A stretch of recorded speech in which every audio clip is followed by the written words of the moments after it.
exclusive, a conversation with Harry Belafonte. Joined by criminal justice activist and his mentee, Carmen Perez, Belafonte breaks down the need for strong leadership in the fight for justice in America, stresses the importance of voting in November, shares his thoughts on the Nate Parker and Colin Kaepernick controversies, evaluates President Barack Obama's 2 terms in office, and talks about how he views his legacy. Harry Belafonte, of course, is a true American treasure.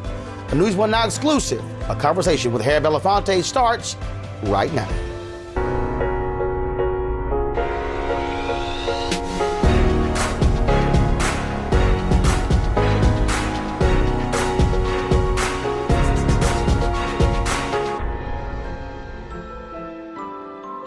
Harry Belafonte is a true legend with a laundry list of extraordinary accomplishments, folks, in music, movies, as well as the fight for social justice. He has seen so much history with his own eyes in 89 years. He's the first black actor to win an Emmy, the first black performer to win a Tony, became the first recording artist to garner 1 million album sales in 1956 with his LP Calypso, which featured the breakout hit Deo.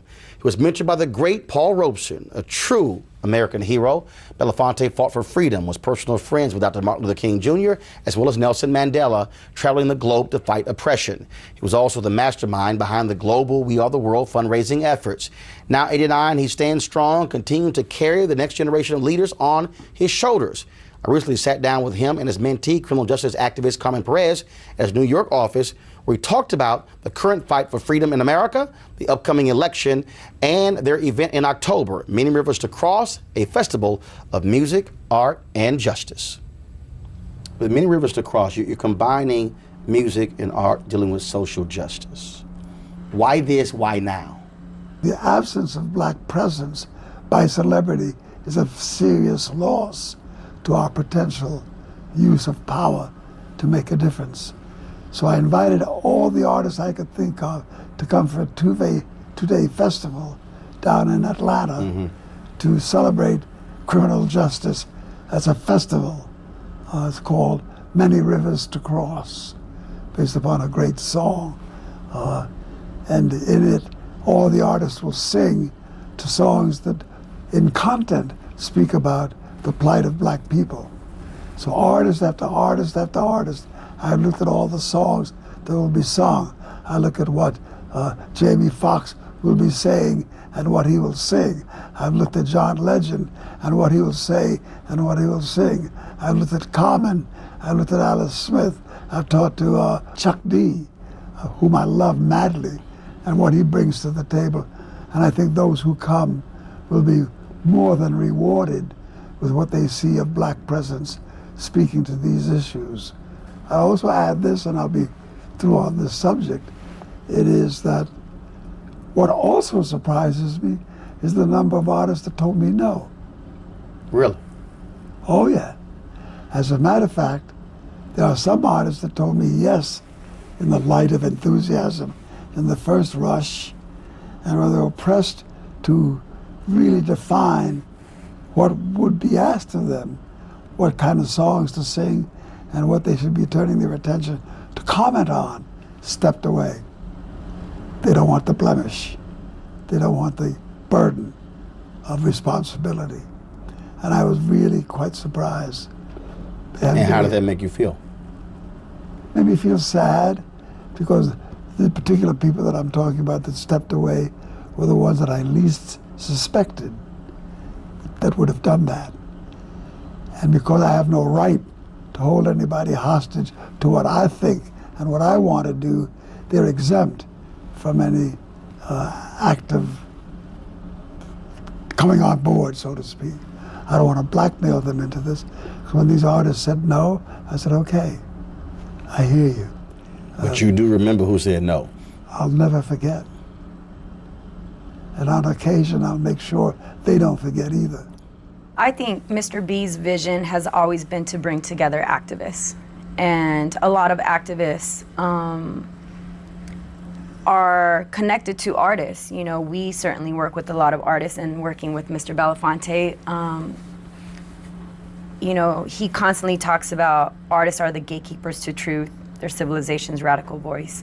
And we as activists really need to come together to plan what our next move is going to be collectively. We need a black and brown agenda, and we need a strategy in order for implementation, because we are now going to be moving into a different cycle where there are some very negative implications in our communities because of it. And so I think right now, this has been planned, I think, since Mr. Belafonte has always talked about this. And for me, it's exciting to see that it's now happening. And so I think it's an opportunity for us to also share a stage with artists, and also build relationship with artists who can use their platform to amplify the work that we're doing on the ground. Carlos, there's also another dimension to this why now, why at this particular moment. Right. Because here and now we've never had issues clearly and sharply drawn as they are today. We've never had a black president before that had a backlash. We've never had a president that has had the kind of backlash that Barack Obama has had. I mean, race rushed into the room to declare itself alive and present and angry at the idea that there's a black man daring to speak for America in the halls of justice and in the hall of solution globally. White people woke up, most of them were asleep. Nobody ever dreamed that Barack Obama would become president. And when crackers woke up to see the White House full with a black voice and black issues that could be discussed from a black perspective, it sent them into orbit. But we never had the nation declare itself so openly on the issues of race as it does today, and certainly as articulated through Trump.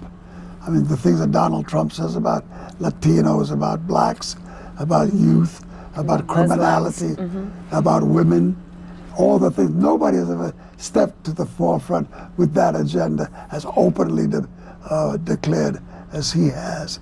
And I think that should have stimulated millions of people to hit the ground running on issues that he has raised, that so many, 13 million people who support him, or at least that's the number that's being bantered around. That's a lot of people. 13 million is as large as the population of some nations in the world. Well, if you got 13 million people declaring their support for this kind of social philosophy, why are the rest of us sitting back? What are we waiting to happen? What do you want those in attendance, first artists in the public, when they leave, to do? I would like for them to get involved in their local organizing efforts. And also, I think one of the things that we're hearing a lot in this election cycle is that we don't have any candidates that we are fully supporting. And I really am asking for the community to go out and vote and to register somebody to vote. And the fact that this is happening right before the election is a perfect opportunity to continue on that path and that message. The voice of the people is the most powerful tool we have in America. If the community is not heard from, presidents don't feel they have to do anything. Politicians don't feel they have to do anything except raise money to get reelected on a non-issue campaign. For you, what do you want to see him do with the gathering that he has not done yet? Oh, that is a great question. I should have been thinking about that. Is there something that you want him to do that he hasn't done? And I'll let you off the hook by saying, is there something that maybe he's done but you want to see more of? I think Mr. Belafonte has lent his service to the gathering and his vision, and I certainly am working with him so that we could develop these manifestos that could guide new activists and guide the movement. And so I would like for that to come together soon, and for us to continue to spend time together. But I personally know that Mr. Belafonte is 89, and I want to see him live out the rest of his life doing what he loves, and that's music, and that's creation. But lending a voice to the work that we do within the gathering and the movement, and also his vision and his guidance. And certainly I would love to bring as many young people to listen to him, because everything that he says is so on point, and he drops so many gems, and I sometimes feel I wish I could just pocket everything and like hand it out, because Mr. Belafonte has a lot of depth, and he has a lot of wisdom and so much commitment, and allows us to see things in a very different way. But I personally would like to dismantle the machine that he's always asked us to dismantle. When the music stops, when the speeches stop, when the dialogue stops on the second, what do you want the artists and the people attending to then do? When all those things stop, what you've just suggested is that life has ended. Man, I just mean that weekend. I mean that when they got to go home. Period, I mean that period of our history. I was reared on the fact that Paul Robeson was my mentor. Mm-hmm. I was in a play in the American Negro Theater. I went to learn about theater. I fell in love with what I saw. And Paul Robeson came to see us as young players, to see what young black artists were doing. There was Ruby Dee and Ossie Davis and Sidney Poitier, this young crowd trying to make its way in the world of the performing arts. And he said that we had chosen a noble profession in the arts because he felt that artists were the gatekeepers of truth. He said artists are the moral compass of civilization, and they're also civilization's radical voice. And when I stepped into the idea of being a performer, it was about spreading the radical thought, about spreading ideas and bringing plays to impact upon audiences about social injustice. The idea that all you do is to entertain and make money is a very recent phenomenon. We've always had to be paid, but there was never a distinctive line drawn between the entertaining and being a social voice. That's a recent phenomenon. Everybody's off being an entertainer. Very little is being said from the social perspective in great art today. So I expect the artists to leave behind an instructed audience, to leave behind an audience that's been led to someplace emotionally where they'll give thought to the State of the Union. Up next, Harry Belafonte and Carmen Perez address the absence of leadership on the front lines in the fight for justice and assess the evolution of Black Lives Matter. I'm Roland Martin, and there's much more in store in this NewsOne Now exclusive, a conversation with Harry Belafonte right here on TV One. One of the things that we don't have a problem with are finding young voices and courageous young people willing to step into the fray.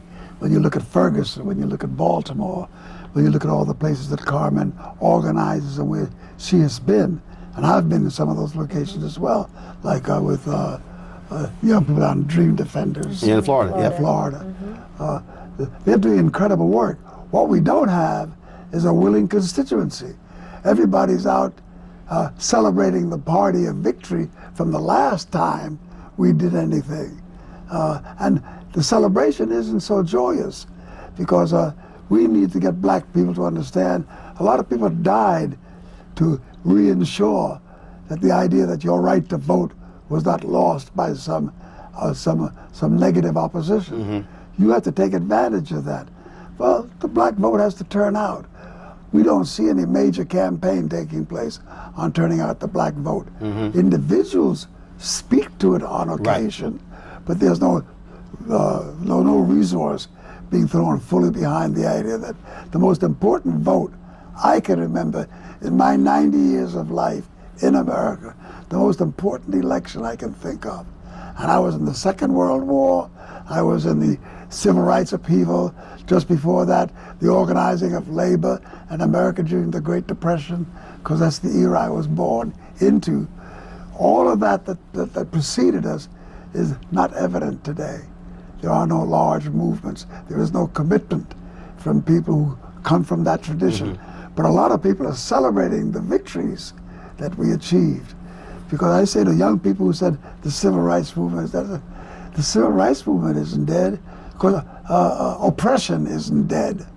And as long as there's oppression, there's not only a civil rights movement in some form or shape, but it's also an idea that's needed. And when I look at young people who are celebrating a lot of freedom and a lot of, that have no regard. Because I watched television the other night, and I watched a major black artist get on the Felon Show and began to talk about the State of the Union and about the glory that this individual brings to the table just by being the personality he was. Not one utterance about struggle, not one utterance about the Trayvon Martins of the world, not one struggle about what issues we face, just about how he was being anointed with all of this success, all this money, all this popularity.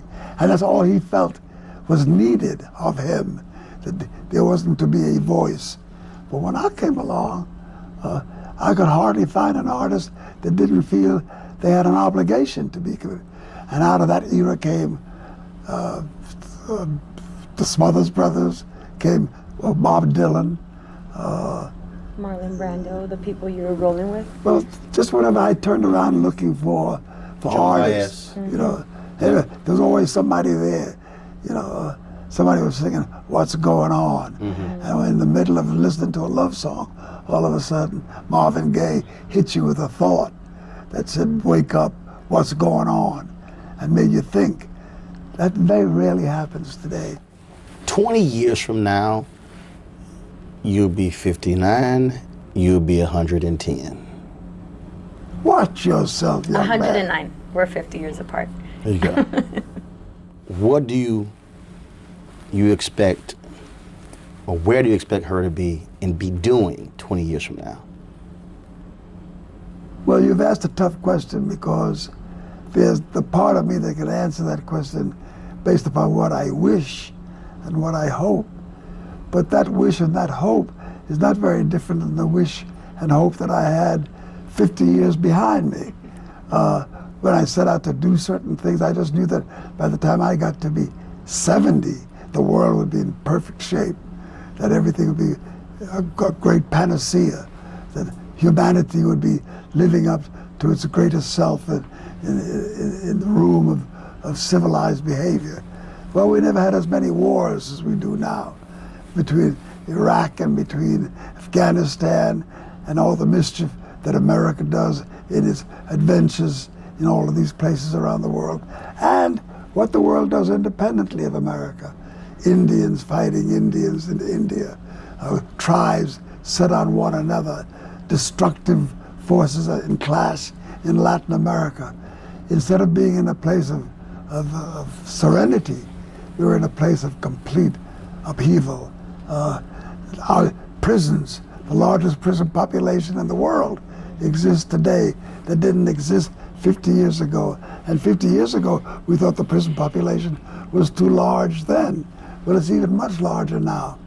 Well, my hope for Carmen 50 years from now would be that she would inherit the world that I've always dreamed of, that people understood the power of the vote, got out and used that vote to give us leaders who will articulate the best interests of civilization, and that we would be able to persuade communities to become more reactive to what's going on than we've been able to witness up to now.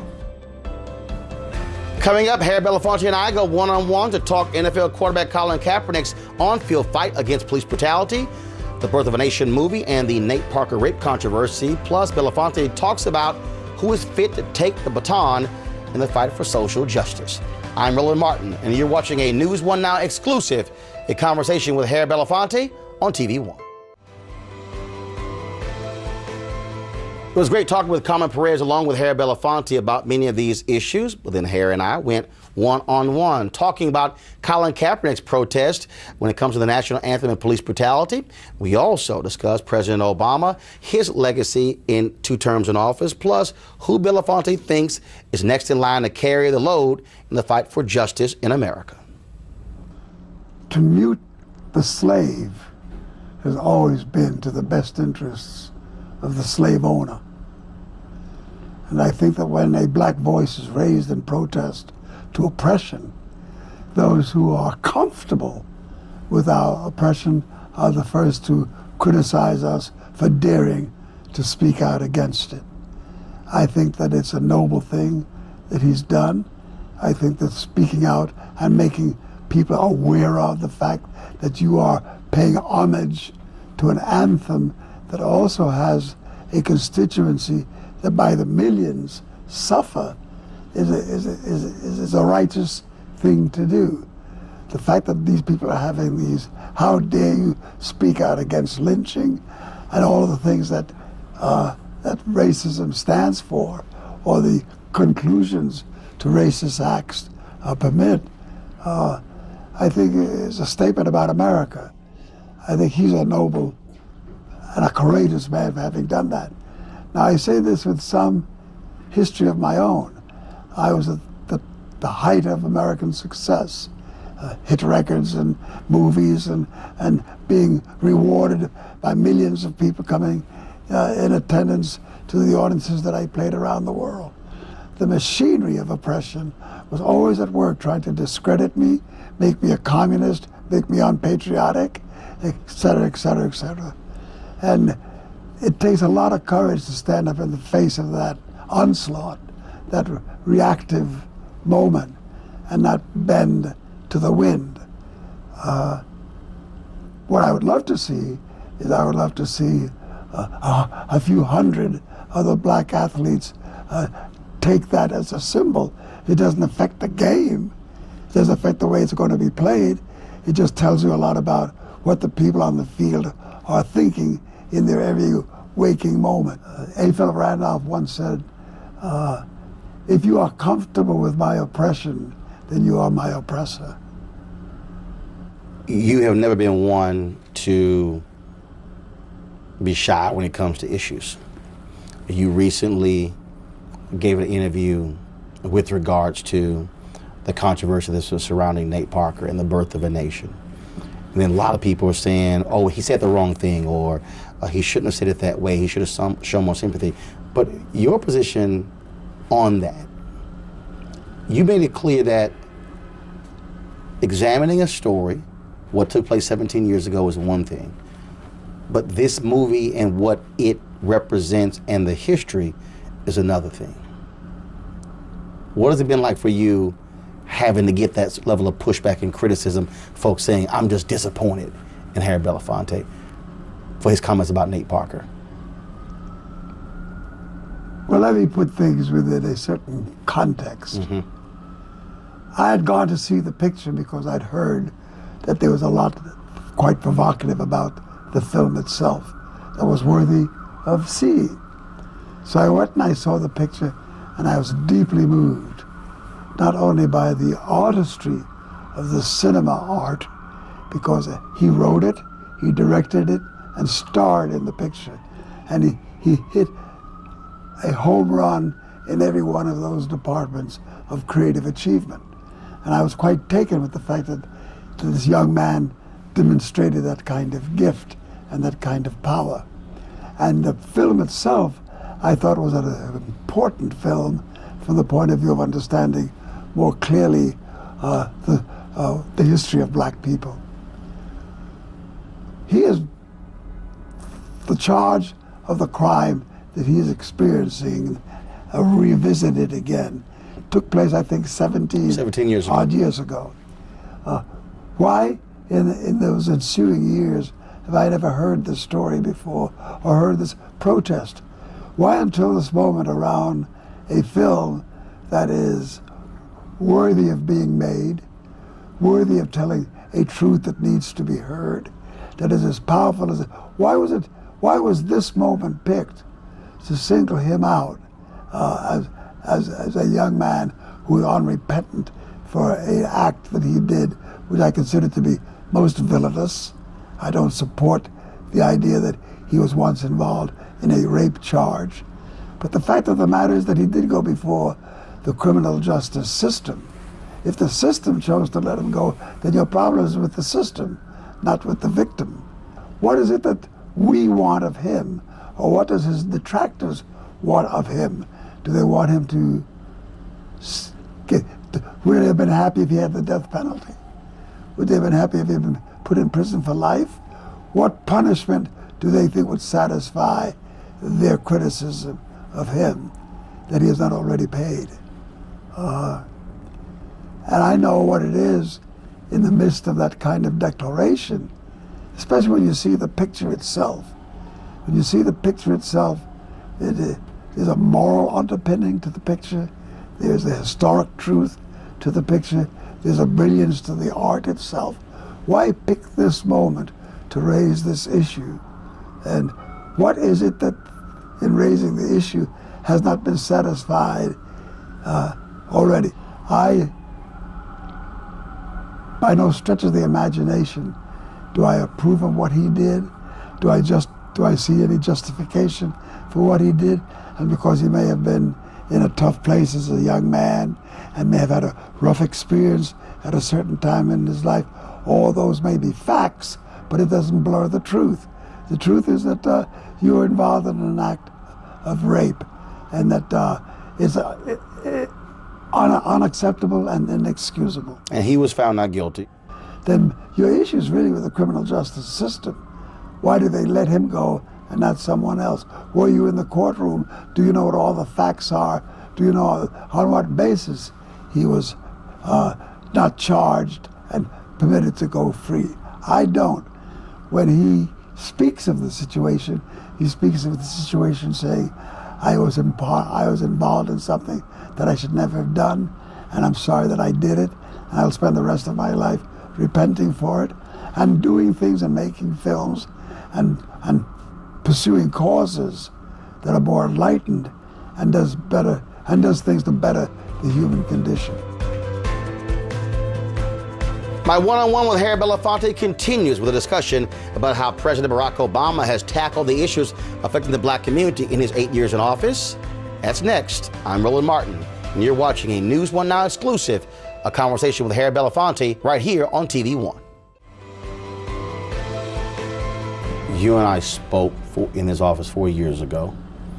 We were finishing the first term of President Obama.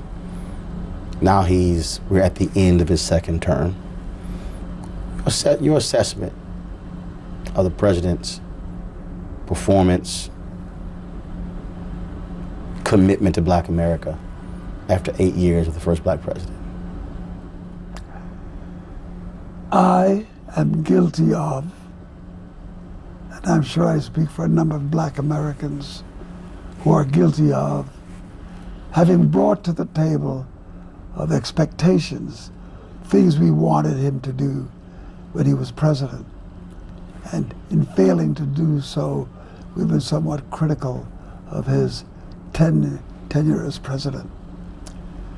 The truth of the matter is that if you measure Barack Obama against every president that has ever been in the White House, he has been as good as most and better than many.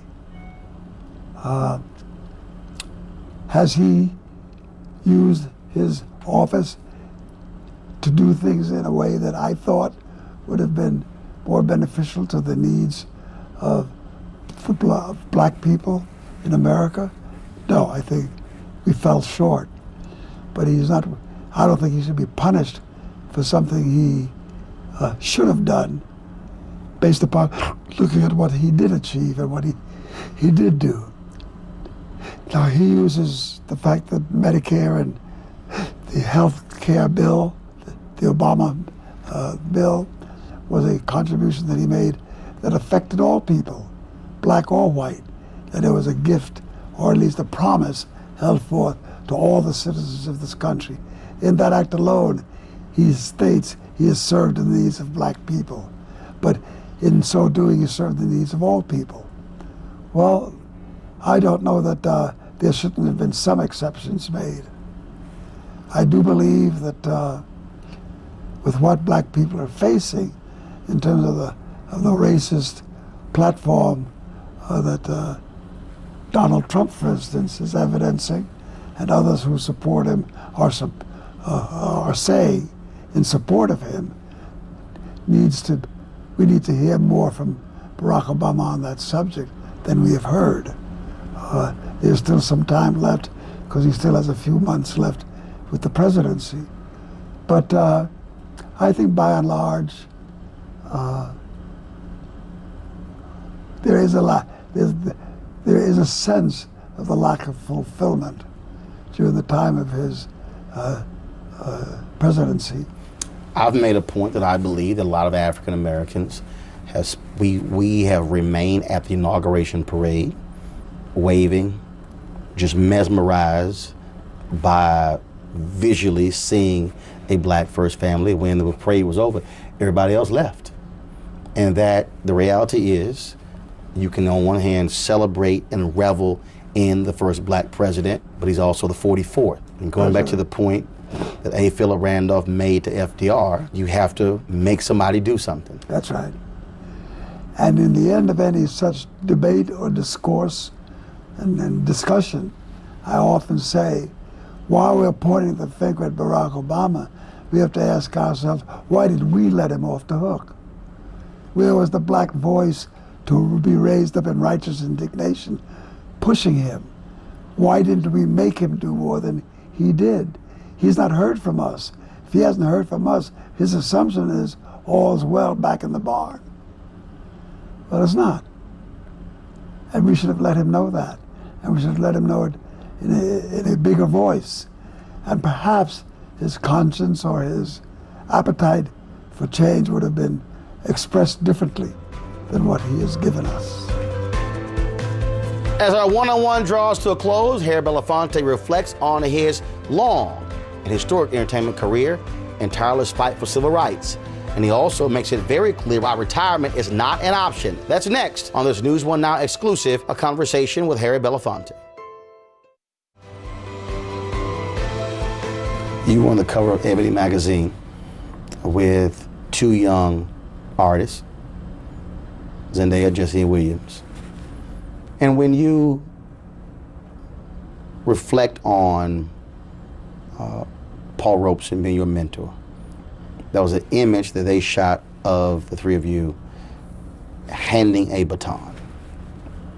Other than those two, who else has grabbed that baton in terms of artists?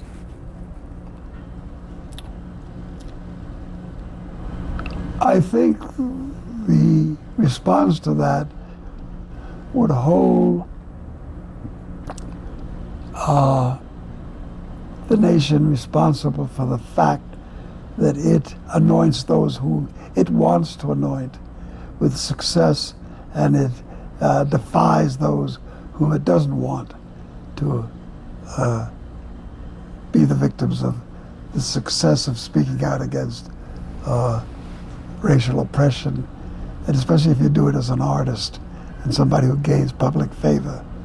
I believe that I've met any number of young people who aspire to becoming more visible, who are really great artists, who are waiting to be heard from. Why do you still do this? You love the French Riviera. You could be hanging out along the water, enjoying yourself, beaches and sun. Why come into this office? Why do this work? Why spend this time on the phone? Why still go to these meetings? Why still on the battlefield? Because everything that has rewarded me in life, everything that has rewarded me in life comes out of that environment you just described. It comes out of this office, comes out of the song I sang, came out of the movie that I did, came out of the platform that I had. If I'd never been in this movement, I would never have gotten to know Nelson Mandela so intimately. Because what I brought to the table with Nelson, and certainly Madiba brought to me, was something that could only have been in the mix if we were both in the place we were in. When Dr. King called me up and said, I'd like to meet with you. You don't know me, but I have a request to make, and I'm coming to New York. I'd like to talk with you. And we met in the basement of the Abyssinia Baptist Church, and what should have taken, according to him, 20 minutes, took 4 hours. And when that meeting was over, I was in his parade forever. When I talked to A. Philip Randolph, when I talked to Eleanor Roosevelt, I can go on and on with a list of celebrity and the power of that century that touched my space, that said you are worthy, that said you help us, We delight in what you do. We are rewarded by it. Our causes are won because you brought a population to the table. Because when I did, sometimes I'd ask artists and they'd say no. I said, fine, let's make my next concert in behalf of Dr. King. And I would take time out in that concert to let Dr. King have the platform to speak on the issue. And most of the audiences would write me afterwards and say, we never expected it, but thank you for introducing us to Dr. King. Well, that's worth $1 million. And I am more rewarded by being in that space than I am being in the south of France, which incidentally I do occasionally. Years from now, there's going to be a kid who's going to read a book, who's going to hear Dale. There's going to be a kid who may come across a sculpture, a painting, a movie, and they may ask the question to their parents, who is this? Who is this man? What do you want that parent to say to their child who Harry Belafonte is? I wanted to say he was a great patriot. And that does not come by glibly. I am motivated to say I'm an American, but I find it very difficult to be an American. I find it difficult, like Jackie Robinson did in singing the Star Spangled Banner, because the images that come to mind is not Lincoln and Roosevelt and Washington. They helped a little. But what really made me committed to this country was that such noble men and women, Harriet Tubman and Sojourner Truth, who felt the real sting of slavery, who fought against that and changed history, changed the paradigm. They saw that this country was worth investing in. When I was looking for where to go with my life, and I wanted to just flee from the scene of this mischief, I took a look at what happened to Paul Robeson, what happened to the great leaders of my time, and what they did, and I said, that's where I belong. That's what this is about.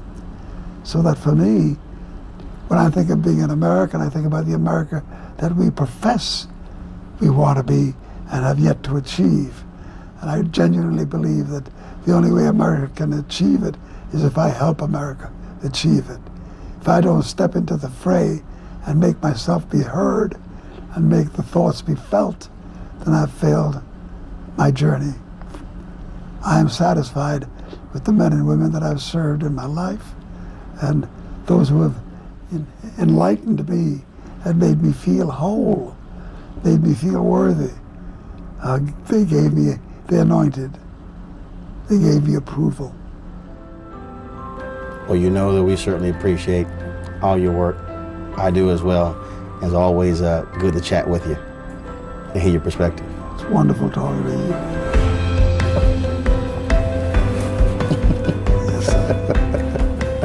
I hope you enjoyed this NewsOne Now exclusive, a conversation with Harry Belafonte. It was an absolute honor to spend time with Mr. B, who has meant so much to many of us around the world, as well as myself personally. And folks, don't forget, this weekend in Atlanta, Harry Belafonte is heading a huge event called Many Rivers to Cross, a festival of music, art, and justice. The festival features some of the hottest names in entertainment, including T.I., Chuck D., Common, John Legend, Jamie Foxx, and Chris Rock. And our NewsOne Now cameras will be on hand to catch all the action. We'll be bringing you coverage from the festival on the show. Folks, tickets are still on sale, but going fast, so go to sankofa.org to grab yours and be a part of this amazing event. We certainly want to thank you for joining us. Be sure to have a great weekend.